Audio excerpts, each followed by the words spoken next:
Mark from B&B. We're out driving our 63 Olds Cutlass F85. Goes down the road pretty nice. This car come out of an estate, so it's been sitting quite a while. I actually sold it to him years and years ago.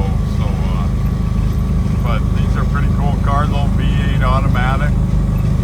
Body's still in pretty good shape. Got a few flaws, but if you want a pretty unique car, not a lot of them around.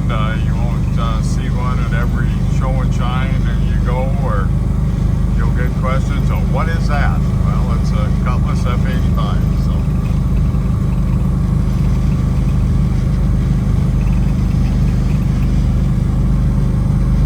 we just got it in. We got to fix this speedometer if we can. We haven't looked at it or anything.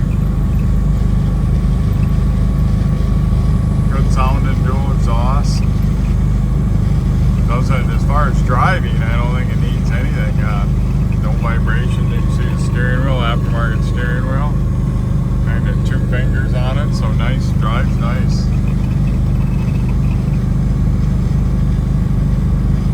So if you're looking for an early Olds Cutlass, give me a call. Decent, very decent driver quality car. 605-695-7391.